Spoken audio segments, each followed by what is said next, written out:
नमस्कार. चला आज एक जरा वेगळा विचार करूया. एक अशी दुनिया जिथे पैसा नावाचा प्रकारच नाहीये. कसं असेल ना ते जग? चला याच विचारांच्या प्रवासात जरा खोलवर जाऊया आणि बघूया. जस्ट इमॅजिन करा की मानवाच्या इतिहासात पैसा कधी आलाच नाही. म्हणजे ना कुठली नाणी, ना नोटा, ना बँका, काहीच नाही. अशा जगात कमाईपेक्षा मूल्य जास्त महत्त्वाचं ठरेल, नाही का? मग आयुष्य कसं असेल अशा ठिकाणी? आणि हाच सगळ्यात मोठा आणि महत्त्वाचा फरक आहे. या जगात कुठल्याही गोष्टीला किंमत नाहीये, पण मूल्य नक्कीच आहे. आणि ते मूल्य कशावरून ठरणार? तर त्या गोष्टीच्या गरजेवरून, तिच्या उपयुक्ततेवरून. हा एक छोटासा बदल वाटेल, पण याने संपूर्ण समाजाचा पाया हलतो. तर मग या किमतीशिवायच्या जगात आपली समाजरचना कशी असेल? चला आपल्या आजच्या जगाशी तुलना करून बघूया, म्हणजे पटकन लक्षात येईल. बघा, आपल्या जगात काय आहे? माणसाचं स्टेटस, त्याची ओळख ठरते त्याच्या बँक बॅलन्सवरून. तो श्रीमंत आहे की गरीब. पण जिथे पैसाच नाही तिथे ओळख कशावर ठरणार? तिथे ओळख ठरेल योगदानावर. म्हणजे एखादी व्यक्ती समाजासाठी किती उपयोगी आहे, किती महत्त्वाचं काम करते, यावर त्या व्यक्तीचं समाजातलं स्थान ठरेल. ओके, पण मग एक प्रश्न येतोच. पैसाच नसेल तर व्यवहार कसे चालणार? लोकांची श्रीमंती मोजणार कशी? याचं उत्तर खरं तर खूप सोपं आहे.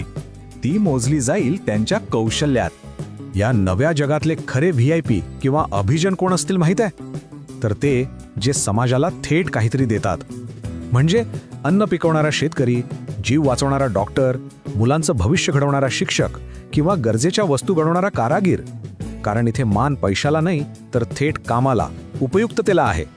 थोडक्यात सांगायचं तर या जगात तुमची रेप्युटेशन, तुमची प्रतिष्ठा हेच तुमचं चलन आहे. कुणी हे नाही विचारणार की बँक खात्यात काय आहे. लोक बघतील की तुमच्या हातात काय कौशल्य आहे आणि तुम्ही माणूस म्हणून किती विश्वासू आहात. बरं, मग रोजच्या जगण्याचं काय? म्हणजे दैनंदिन व्यवहार कसे चालतील? तर ते चालतील विश्वासावर. यालाच आपण ट्रस्ट इकॉनॉमी असंही म्हणू शकतो.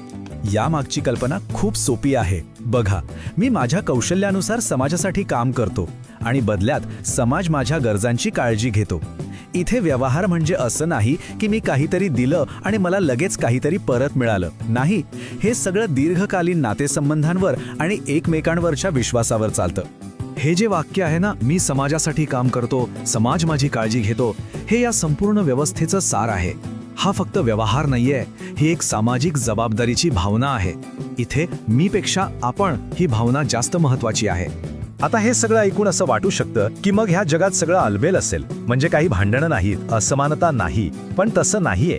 सत्ता इथेही असणार, फक्त तिचं रूप वेगळं असेल. पैसा नसला तरी सत्ता काही संपणार नाही, फक्त सत्तेचा स्रोत बदलेल. आज ज्याच्याकडे जास्त पैसा तो पॉवरफुल. त्याच जगात ज्याच्याकडे जमीन, पाणी यांसारखी महत्त्वाची नैसर्गिक साधन संपत्ती आहे तो शक्तिशाली बनेल. म्हणजे पॉवर बँक बॅलन्सवरून रिसोर्स कंट्रोलवर शिफ्ट होईल.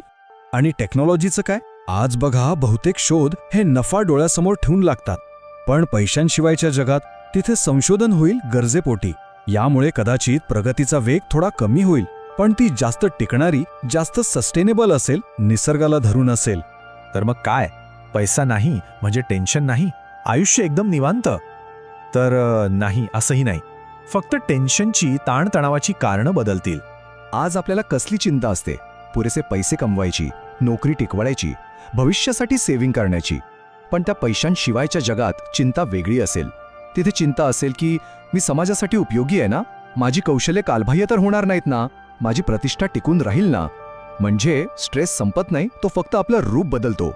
आता ह्या सगळ्या विचार मंथनानंतर आपण एका खूप इंटरेस्टिंग निष्कर्षावर येतो की मग शेवटी पैसा म्हणजे नक्की काय आहे? खरं तर पैसा हे फक्त देवाणघेवाणीचं एक साधन नाहीये, तो एक जबरदस्त शॉर्टकट आहे. विचार करा, विश्वास, मूल्य, व्यवहार या सगळ्या किचकट गोष्टींना पैसा एका छोट्या सोप्या स्वरूपात एकत्र बांधतो. आणि म्हणूनच आपण एकमेकांना अजिबात ओळखत नसतानाही सहज व्यवहार करू शकतो. हाच पैशाचा खरा उपयोग आहे.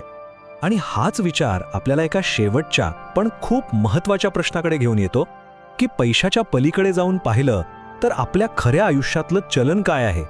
आपलं कौशल्य, आपली नाती की आपली प्रतिष्ठा? यावर विचार करायला नक्कीच हवा.